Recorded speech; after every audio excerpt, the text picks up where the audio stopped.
And I'm going to show you how I do a soffit real quick. This is a big long soffit. This is 10, 20, this is like 28 feet. Between 24 and 30 feet, I've always suggested you put in a control joint. This is really on the borderline. There's no ceilings involved here. It does have room to move. I don't think I'm going to have any problems with a crack in the soffit, but if it does, we'll have to put a control joint in later. But it's borderline. If this was another 4 or 5 feet bigger, I'd highly recommend they put some control joints in here because I know it's going to crack at that point.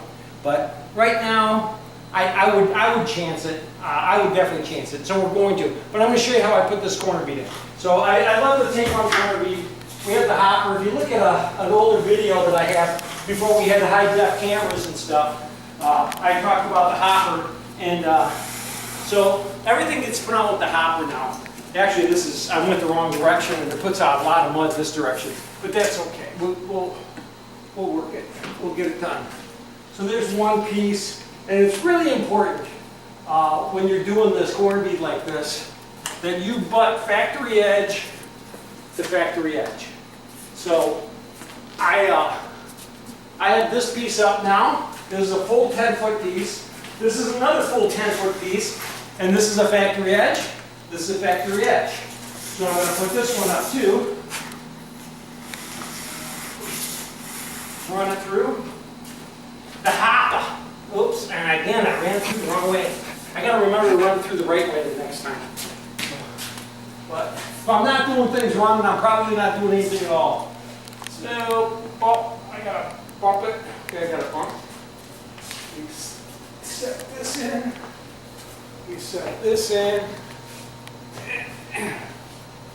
And by the way, this is a 6-foot ceiling. I'm actually only about 3 feet tall. Just teasing you. Okay, now I've got to cut this piece.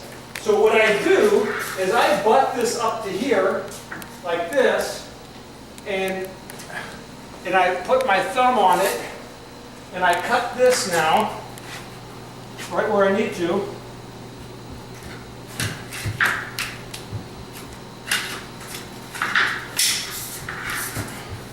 I'd show you how I cut that, but then I'd have to tell you. I showed you how to cut that. Now I got plenty of room. Now I'm going to go the way I'm supposed to go. I should be going this way. It's just this side's a little tighter than this side, so it leaves less mud. When I go to roll that now, but understand, I cut this edge, right? So I cut the one side.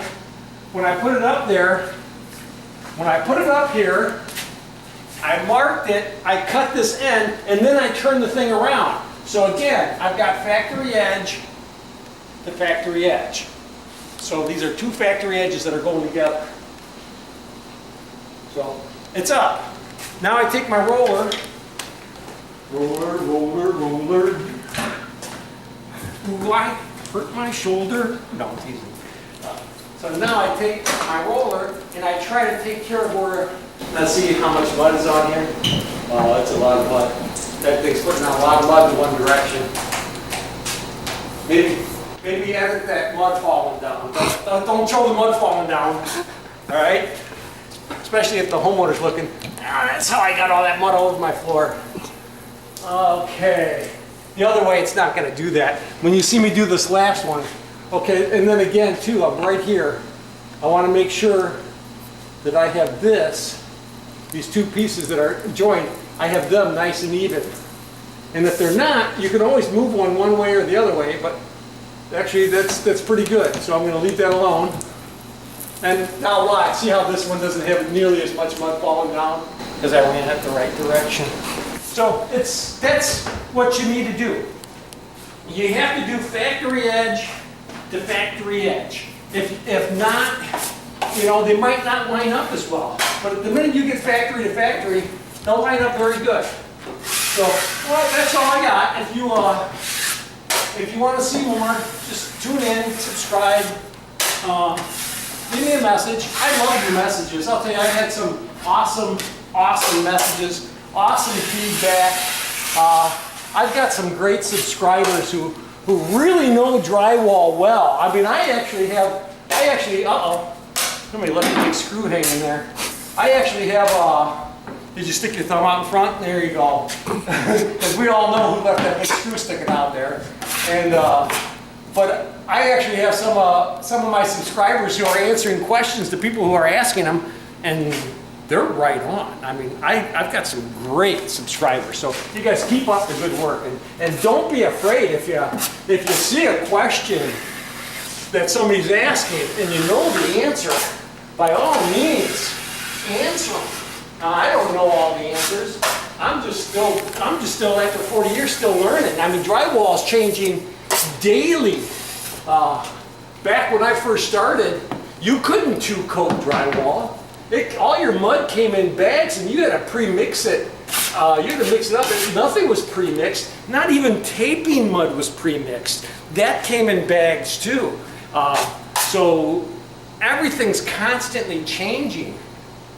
Tape-on corner bead, fiber fuse, all of that stuff. So if you've got great suggestions, somebody just said something on the YouTube channel about a bucket scraper, the thing that scrapes buckets. I had no idea they even existed.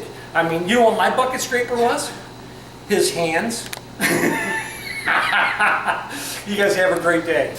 Hey, if you really like this video, subscribe, and if you really, really like this video, share it with somebody else. You have a great day.